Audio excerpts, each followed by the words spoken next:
Okay, Adam, what's next? The Winter Olympics. What? Well, as close to the Winter Olympics as Mario Kart gets, which is my way of introducing Mount Wario. How many tracks do you know of that start the action with you driving out of a plane? And that plane drops you into something straight out of the games. Only a whole lot crazier. This track feels like an extreme sport. From starting on a mountaintop and trying not to fall off, to driving on the walls of the mountain cave to... Well, I guess we now know what Wario's been doing with all the money he's been making from the microgame business. Money. Money. I got the money. I've been needing an excuse to use that again. The home stretch becomes a black diamond ride through the forest, culminating in a downhill race to the finish, complete with slalom flags, mini moguls, and even a glider section as you approach the decidedly Swiss-style chalet flanked by the cheering crowds at the finish line. This track is loads of fun, with some tricky turns and fun obstacles. However, it's quite a contrast compared to several of the past tracks that carry the namesake of Mario's greedy foil. But hey, it certainly beats having to worry about chairlift tickets. What next? Kart racing in the next X Games? What? It's gotta happen at some point!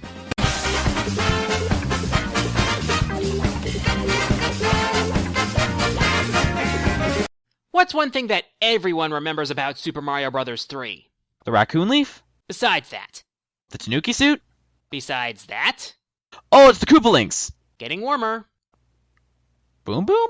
You dense motherfucker! I'm talking about the airship stages! Okay, to be fair, that was going to be my next guess.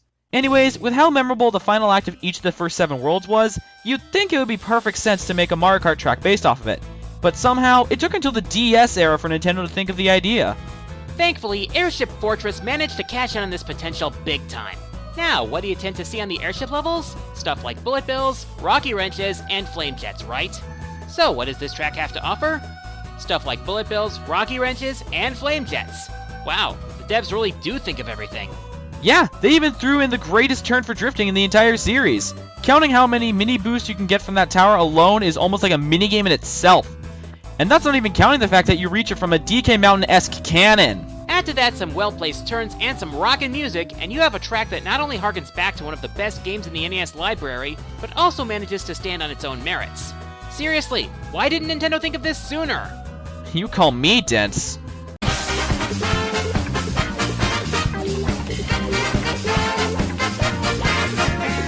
Before Mario Kart 7, the general rule regarding water was avoid it at all costs. Makes sense considering what the wet stuff could do to an actual kart, but remember, this is Nintendo we're talking about. Logic does not exist with these guys. However, in Mario Kart Wii, we got a track that managed to play around with those old conventions. As a result, it's one of the most fun tracks in the series. Which one am I talking about? It's Koopa Cape, dang it! Man, oh man, is this track fun. It starts with some great places to trick off of surrounded by lovely cliffside scenery, followed by a race down a rushing river. Because, like we said, screw logic, this is Mario Kart. And then there's our favorite part, the underwater tunnel. It's really cool to get a look at the ocean life as you race by. Of course, it pays not to let yourself get distracted by the sights when there's electric barriers to worry about. Those things work like lightning bolts. One touch and you'll drop 90 pounds in no time flat. Not exactly the healthiest way to lose weight, especially in the middle of a race. Man, I thought fad diets were dangerous. Well, at least that little obstacle was taken care of when the track returned in Mario Kart 7, only this time, the tunnel was full-on underwater.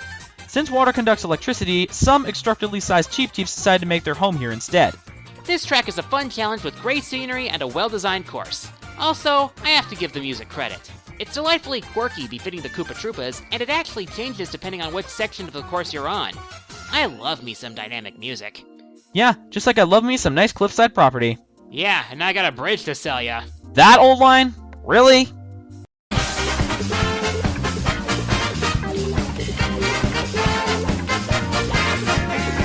Song break!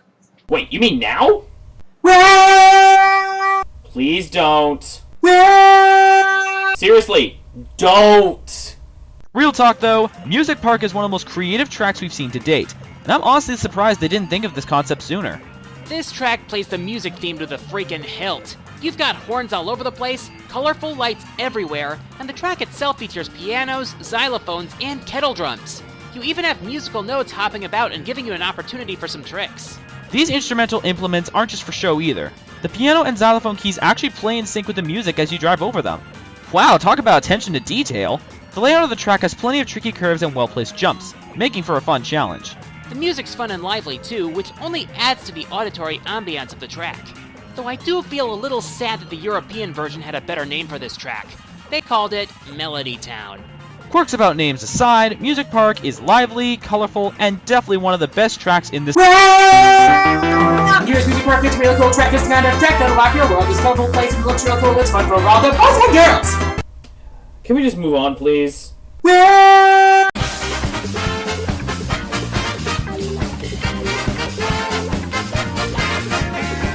Can I just take a moment to say how sad it is that Waluigi gets so little screen time compared to his big boned bro?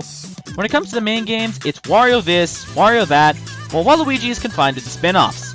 But I'll say this for the pin-thin prankster.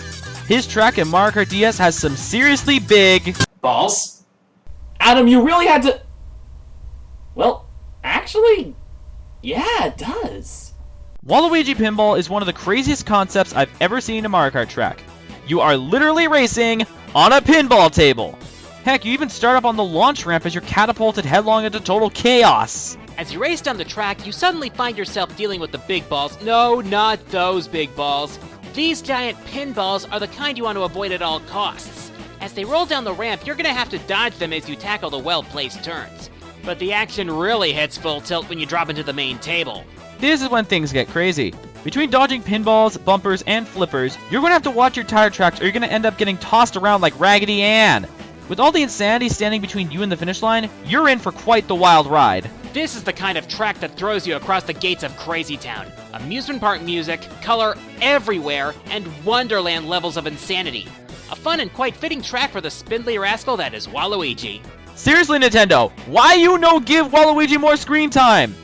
Because he's pretty much a filler character. I get Dream, darn it!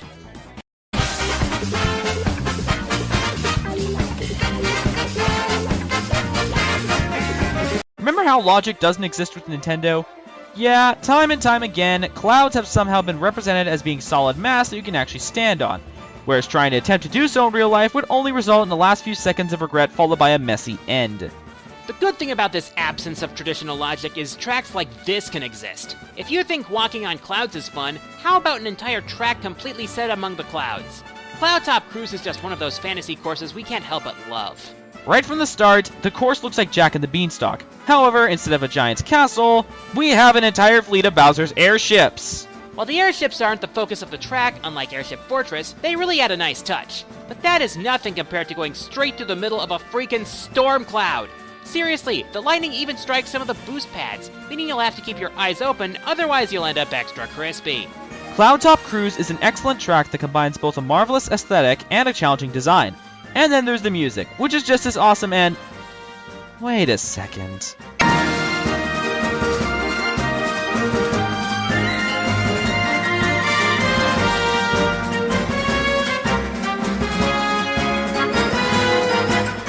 You realize what this means, don't you, Adam?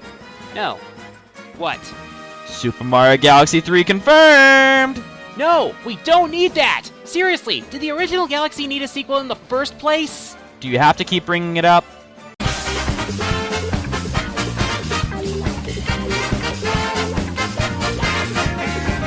We've seen some crazy ideas for tracks on the list thus far, but for this one... Does anyone know how to fly a plane? Surely you can't be serious. Surely! Well, you don't actually fly a plane, but Sunshine Airport will take you sky high regardless. For starters, the track is extremely well designed. It starts you off driving through the lobby of the airport, then takes you down the tarmac and has you maneuvering around and even through the waiting planes. And then you take off from the runway and hit the anti-grav section. The spacious curve not only gives you the chance to get plenty of mini boosts, but also has a few posts placed to give you some nice spin boost opportunities. Then you get to the final glider section. And he sticks the landing. This is one track that's memorable for all the right reasons. In fact, if you think about it, the design of the track actually parallels a commercial flight. I mean, you have the ticket buying, the preparation for the flight, the takeoff, the flight itself, and finally, the landing. When you think about it, that's really genius design. All this is accompanied by a surprisingly relaxing theme. The rhythm and instrumentation really lend themselves well to a feeling of travel. It actually sounds like the kind of music you'd hear at an airport. At the same time, it's a stark contrast to the utter chaos unfolding around you. Oh, you want to see chaos? 12 players, Sunshine Airport, ball bombs only. We dare you. A scenario like that? Yep. I also like to live dangerously.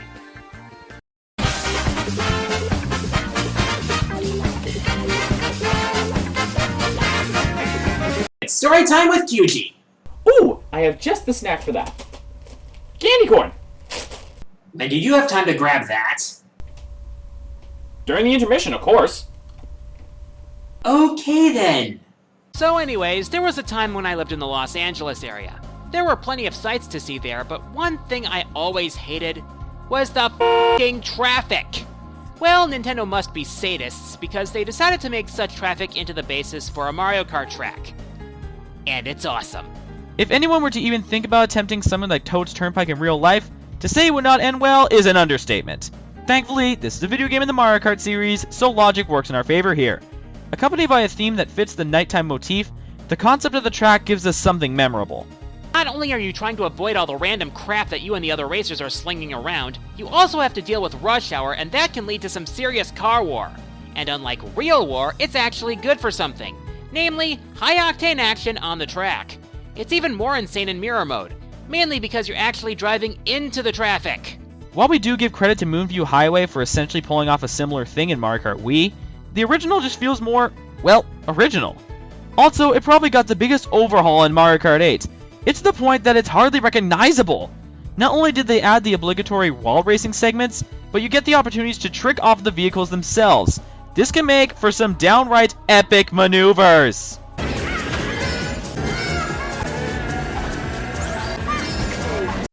Fucking really?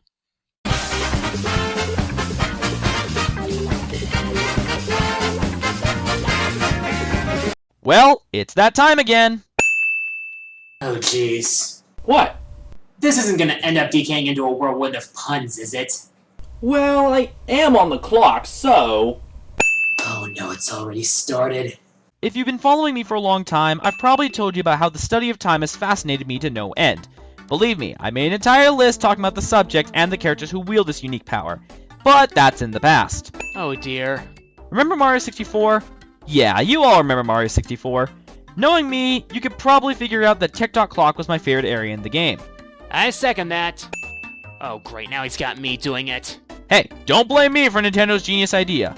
A level within a giant clock, which allows you to control the speed of its inner workings based on the timing of which you enter the clock? We're talking about Mario Kart here? Don't grind your gears just yet. I'm getting there. So, why am I bringing up Tick-Tock Clock? I'll give you time's up! Yes, they made a track inside the clock in Mario Kart DS. And it's glorious! Accompanied by some of the most clever music in the series, seriously, it sounds like clockwork, the track has some wickedly creative obstacles, like maneuvering around clock hands, making sure you don't get clocked in by the giant pendulums, and optimizing your speed on the gears. Coupled out with some clever turns, this makes for some prime time excitement. Can I call a timeout on the puns? And the best part? It just got better on its second time up in Mario Kart 8. This time, the track threw in some well-timed jumps that can give you some serious hang time. And you know what's really crazy? This timeless track is only a close second on our list. Are you done with the puns so we can get to number 1, son? Okay, just give me a minute. Yeah!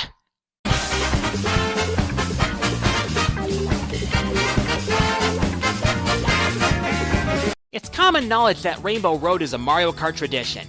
Every game we look forward to the Technicolor spectacle in space that marks the grand finale of the Special Cup. These tracks are always memorable for a wide variety of reasons. Their designs are always bright and colorful, the tracks are a fun challenge, and the music is always awesome. So in deciding which track would take the checkered flag on our list, it was basically a question of which Rainbow Road was the best of the lineup. And we were in complete agreement.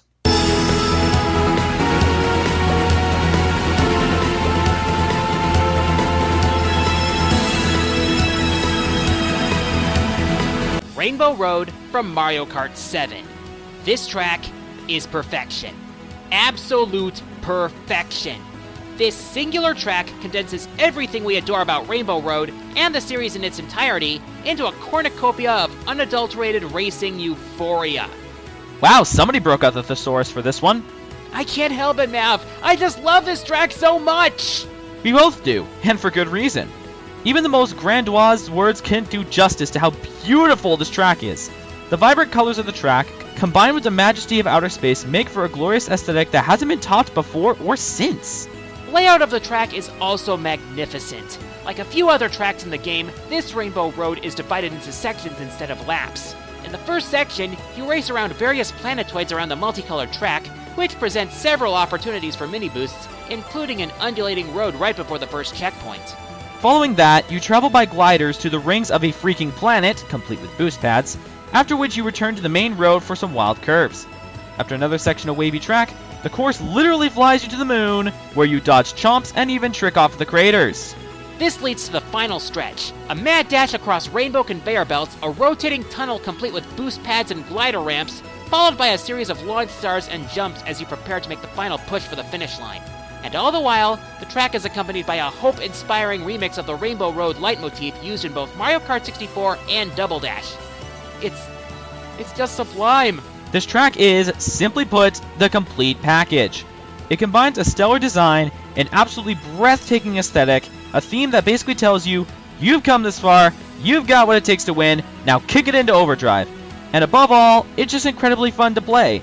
There's a reason this track was given a stage in Smash 4, people. This is Mario Kart at its finest.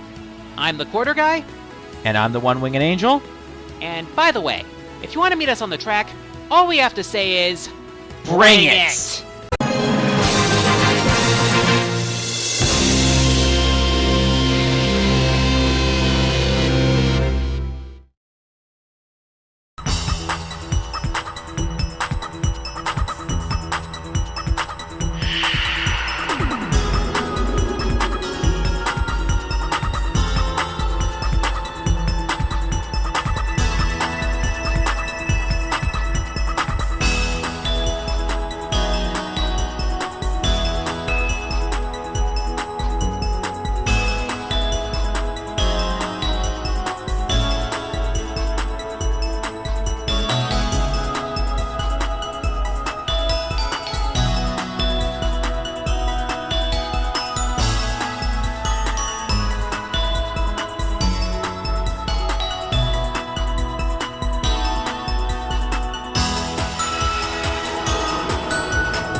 Donuts time, time to eat donuts. What? Murder time, time to murder who raped my donut.